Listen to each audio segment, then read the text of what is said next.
I never thought a single word could break something so completely. Baby.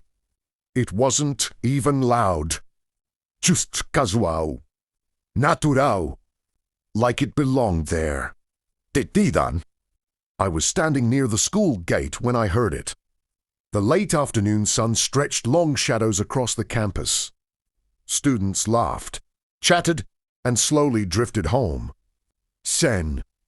I saw them. Her. And him. He was everything I wasn't. Tall, confident, effortless. The kind of guy everyone noticed the moment he walked into a room. The school heartthrob. Aber. She was supposed to be mine. He leaned slightly closer to her, smiling like he owned the moment. Baby, wait, he said, reaching for her wrist. My chest tightened. I waited. I expected her to pull away, to correct him, to laugh it off. But she didn't. She smiled. Not awkwardly. Not uncomfortably. She smiled like she liked it. Something inside me cracked. I took a step forward before I even realized it. Hey. They both turned. Her expression changed instantly. A flicker of surprise. Then, something else. Guilt. Kitschy. Oh, she said. You're here. You're Eddie. Not I was waiting for you. Not I missed you. Just, you're Eddie. He looked at me, then at her. A slow smirk formed on his face. This him! He acted like I was nothing more than a detail. She hesitated. Just for a second. And that second said everything. Yeah, she finally said. Yeah. No introduction. Right. What? Just. Yeah. He nodded slowly, then glanced back at me. Didn't know you. Had a boyfriend, he said casually. But his eyes said something else. Something sharp. Something testing. Then he looked back at her. And smiled again. Anyway, baby, I'll text you later. Again. That wargy. And again. She didn't stop him. Didn't correct him. Didn't even react. She just stood there, watching him walk away. I felt something cold settle inside me. Since when? I asked quietly. She blanked. Since when what? That. I gestured in the direction he left. Sighed. It's not a big deal. Not a big deal. He just jokes like that, she added quickly. I stared at her. Do you? She frowned. What? Do you joke like that too? Silence. For a moment. She didn't answer. And that silence was louder than anything she could have said. You're overthinking, she finally replied, crossing her arms. Overthinking. I almost laughed. I heard him call you baby, I said. And I saw you smile. Her expression hardened slightly. You're making it weird, she said. Weird! I nodded slowly. Maybe I was. Maybe. I was just the only one seeing things clearly. Okay, I said. She seemed relieved. Relieved. Good, she said. Because I don't want over nothing. Nothing. That word echoed in my mind. Nothing. I looked at her one last time. Really looked. At the girl I thought I knew. And for the first time, she felt like a stranger. Yeah, I said quietly. Nothing. But dis donc. I knew something had already changed. And whatever it was, It wasn't going back. Nescimi. The next day felt normal. Too normal. The same classrooms. The same voices. The same routine. But something was off. Or maybe I was. I sat in my usual seat, staring at the board while the teacher explained something. I wasn't even listening, too. Every now and then, my eyes drifted to her. She was laughing. Again. Loudly. Not dramatically. Just comfortably. And the problem was, it wasn't because of me. It was because of him. He sat 2 rows ahead, leaning back in his chair like he owned the entire room.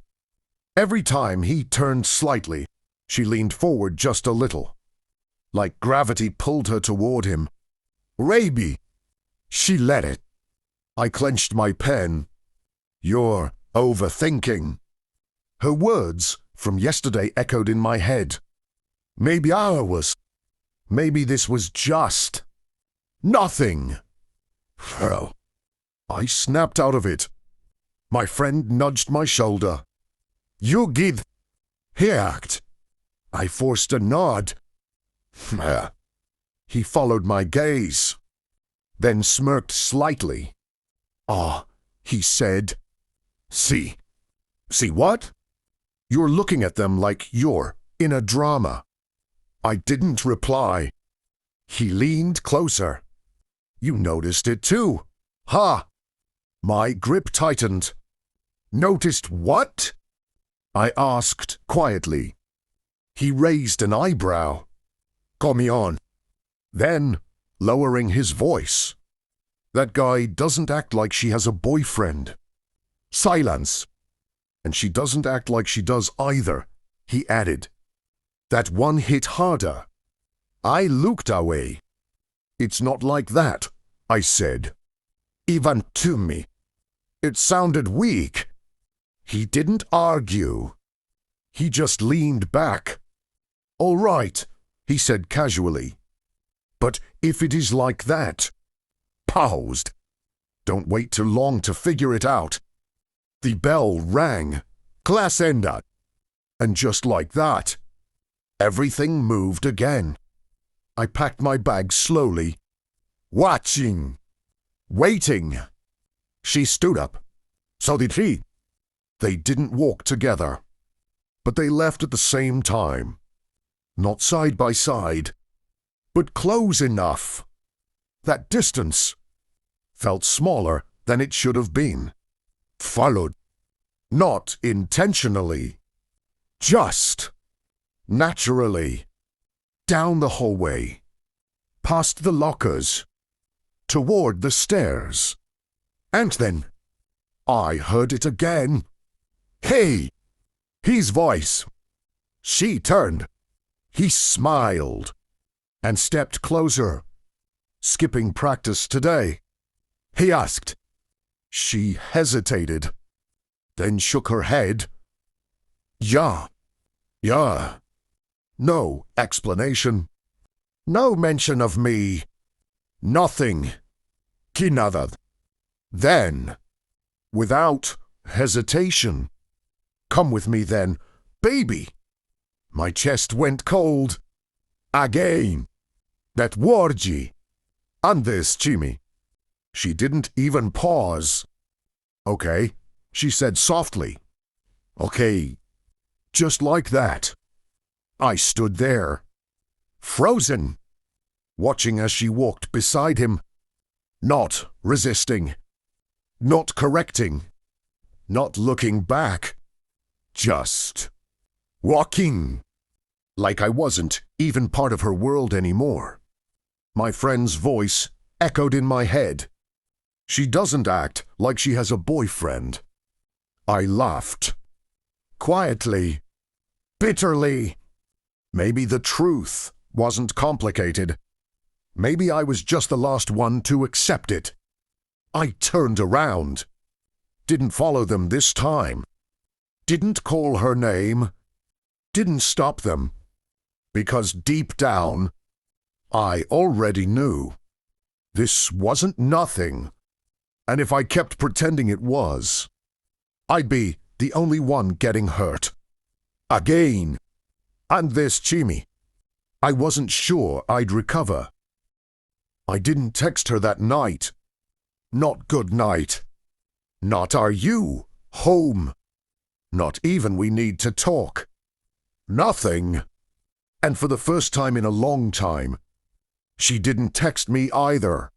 That silence said more than any words ever could. I lay on my bed, staring at the ceiling, replaying everything.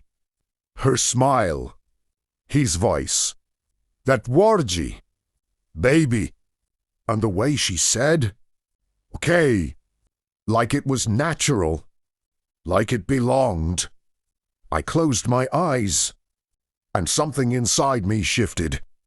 Not anger, sadness, something colder, clarity. The next morning, I woke up early, earlier than usual. No messages. Of course. I didn't check again. Didn't need to. Because I already knew. If someone wants you, they show it. And she hadn't. I got ready. Slowly. Calmly. Like I wasn't carrying a storm inside me. When I reached school, everything felt the same. But I didn't. I walked past the usual spots. Didn't look for her. Didn't search the crowd. And somehow, hot Marty, because I used to, resingled I. Oh! My friend caught up to me again. You look different, he said. I shrugged. Do we? Yeah, he said. Like you've already decided something. I smiled faintly. Maybe I had. We entered class. And there she was. Same seat. Fussy. But not the same feeling. She looked at me. Just for a second. Like she was expecting something. A smile. A wave. Anything. I gave her nothing. And that's when her expression changed. Confusion. Just a little. He sat on. Didn't speak. Didn't look again. Class started. Minutes passed. Then, a small vibration on my desk. My phone. A message. From her. Are you okay? I dachi. Funny. Now she was asking. After everything. I typed. Then stopped. Deleted it. Locked my phone. And put it away. Because for once, I didn't want to explain myself to someone who didn't even see what they were doing. The rest of the day passed quietly. Until lunch. That's when everything shifted again. I was sitting outside. Alone. Not because I had to, but because I chose to. And then, I heard footsteps. Familiar ones. She sat down across from me. You're ignoring me, she said. I looked up. Come. No, I replied. I'm just not chasing you. Silence. Her brows furrowed. What does that even mean? I leaned back slightly.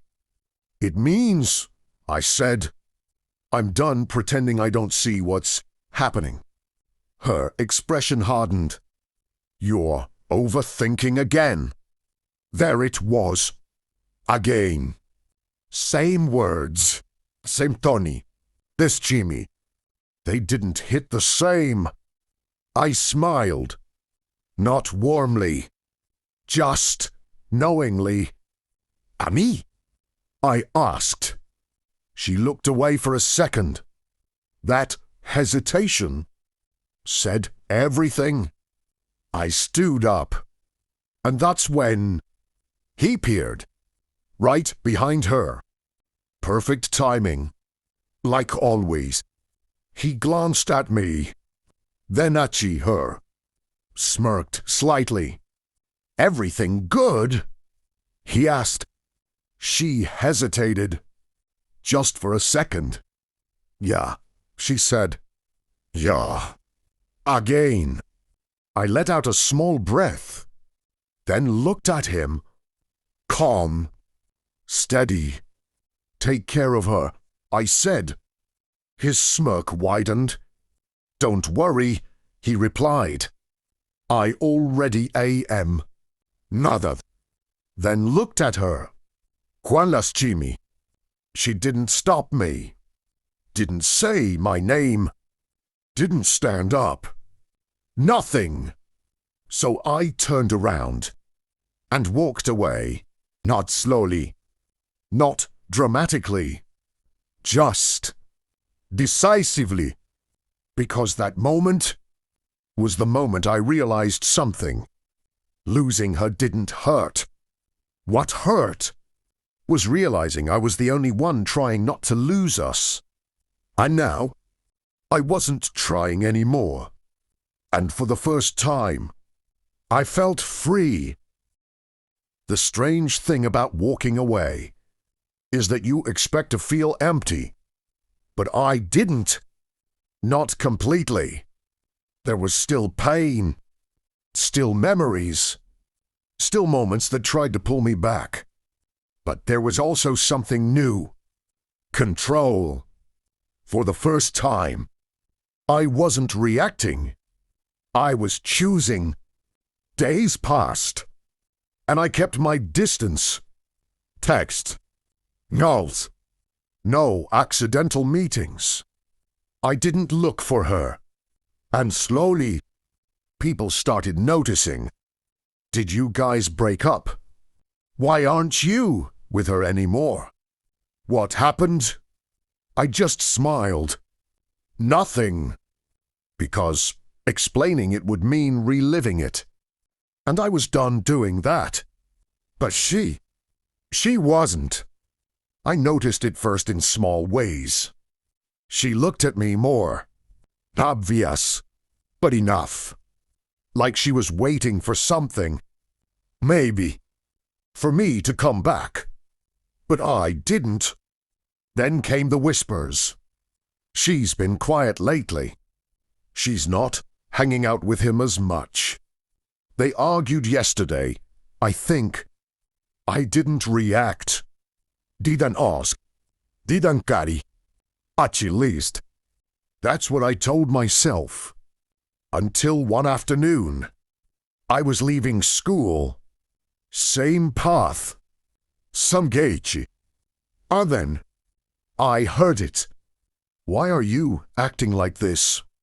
Her voice. Frustrated. I stopped. Not because I wanted to listen, but because I couldn't ignore it. You're the one who said it wasn't a big deal, the guy replied. He's thorny. Less confident than before. Different. She didn't answer immediately. It's not, she said.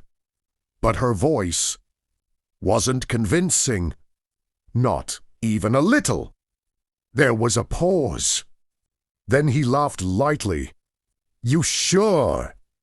Because ever since he stopped chasing you. Silence. Heavy. Then. Why does that matter?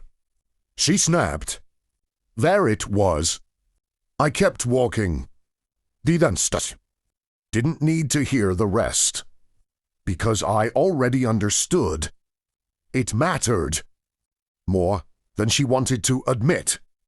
The next day, she approached me again. This Chimi. Not gently. Not carefully. Directly. Can we talk? Sighed. I looked at her. Calm. We're talking, I replied. Her jaw tightened slightly. I mean properly. I shook my head. We are talking properly. That frustrated her. I could see it. You've changed, she said. I almost smiled. Yeah, I replied. I stopped pretending. That Hichi. I saw it in her eyes. For the first time, she didn't have a quick response. So that's it. She asked quietly. That's what you think this is? I paused, then said something I hadn't planned too. I think this is what happens when someone realizes they deserve better. Silence. Louder than anything else. Her eyes shifted. Not anger. Not pride. Something else. Something close to fear. Better than me. She asked. I didn't answer immediately. Because the truth was complicated. But the feeling wasn't. I don't know, I said honestly. But I know I deserve someone who doesn't make me feel like an option. That was it. That was the line. The one that broke everything. Or maybe the one that revealed it was already broken. She looked at me. Like she wanted to say something. Like she needed to. But nothing came out. And for the first time, she was the one without words. I turned. Again. This Jimmy. She called my name. Not loud. Not desperate. Betrayal. Hard. That almost stopped me. Almost. But I didn't turn around. Because I knew. If I did, I might go back. And I wasn't that person anymore. Behind me, I heard nothing. No steps. No voice. Just silence. And somehow, this Jimmy, it didn't hurt me. It hurt her. People think regret is loud. That it comes with tears. Begging. Desperate messages. But real regret, it's quiet. It sits inside you. And slowly tears everything apart. That's where she was now. And I could see it. Not in what she said, but in what she couldn't. Days passed after that last conversation. And something changed again. This Jimmy, not in me. In her. She stopped laughing with him. Stopped staying after class. Stopped pretending everything was normal. The heartthrob. He noticed it too. I saw it one afternoon. He tried talking to her. She barely responded. His confidence gone. Just like that. Funny how things work. He got her attention when I gave mine away. And lost hier when I took it back. But I didn't feel victorious. Because this was never about him. It was always about her. And me. Then came the moment. The one that changes everything. It was after school. The sky was turning orange. That quiet kind of evening. Where everything feels like it's ending. I was walking out. Same path. Same routine. But this Jimmy. Someone was waiting. Her. Standing near the gate. Alone. Noise. No distractions. Just her. And the weight of everything unsaid. I knew you'd come this way, she said softly. I stopped. Not because I wanted to, but because this felt like the final page. What do you want? I asked. Simple. Direct. No emotions leaking through. That hurt her. I could tell. I miss you. 3 words. Ones I used to wait for, dream about, beg for, without ever saying it out loud. Now, they meant nothing. Or maybe they meant too much. You didn't miss me before, I said. She stepped closer. Slow. Carefu. Like I might disappear. I didn't realize. She whispered. Realize what? How much you mattered. There it was. The truce. Lachi. Tolachi. I looked at her. Really looked. Her eyes weren't proud anymore. Not confident. Just. Honest. And braggart. Why now? I asked quietly. Because you stopped choosing me. That answer. It hit deeper than anything else. Nav. Not appreciation. Just. Loss. She didn't miss me. She missed being chosen. And that was the difference. I didn't stop choosing you, I said calmly. You made it easy to stop. Silence. Again. But this Chimi, it crushed her. Tears filled her eyes. Here once. Not for attention, but for truce. I can fix it, she said quickly. We can go back. No. Juan Warji. And everything ended. She didn't expect. Like she still believed. Call me back. I don't want to go back, I continued. Because I remember how it felt. I stepped back slightly. Not away, but forward. Into something new. Take care of yourself, I said. And turned. For the last time. This Chimi. She didn't call my name. Didn't stop me. Because now. She understood. So many things don't come back. No matter how much you want them to. And as I walked away. The sunset behind me. I felt it. Not anger. Sadness. Freedom. Because sometimes the strongest thing you can do is finally let go and never look back.